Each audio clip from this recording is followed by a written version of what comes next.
Virginia's so-called assault weapons ban was supposed to take effect in 2 days, but a judge just slammed the brakes on the entire thing. Here's what happened and why this could have national consequences. What's going on, everyone? Welcome back to the 2A Defense Network, where we break down the biggest Second Amendment news without the political fluff.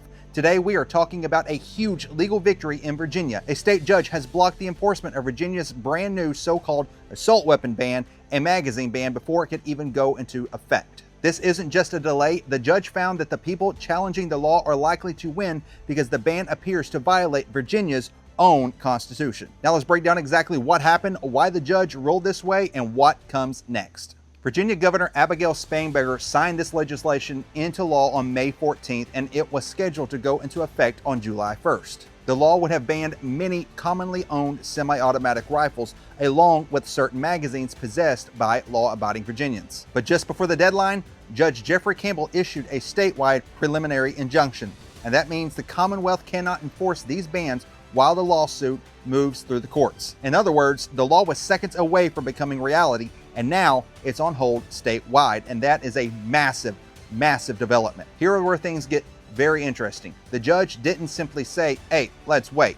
He found that the people challenging the law showed a strong likelihood of success on merits. According to the opinion, Virginia's Constitution provides strong protections for the right to keep and bear arms, and the restrictions likely cannot survive constitutional scrutiny. The court also found 4 major reasons to issue the injunction. The plaintiffs are likely to win. Virginians would suffer irreparable harm if their constitutional rights were violated. The balance of hardships favors protecting constitutional rights, and the public interest is served by stopping laws that are likely unconstitutional. And that right there is a very powerful combination. Courts don't hand out statewide injunctions very lightly. Now, do not celebrate just yet. The lawsuit is not over. The injunction simply freezes enforcement while the full case moves forward. The Commonwealth will almost certainly continue defending the law, and there's a good chance this case heads to higher courts. If the plaintiffs ultimately prevail, this law could be permanently struck down. If the state wins later, the injunction could eventually be lifted. Either way, this case is now one of the biggest Second Amendment lawsuits to watch in Virginia.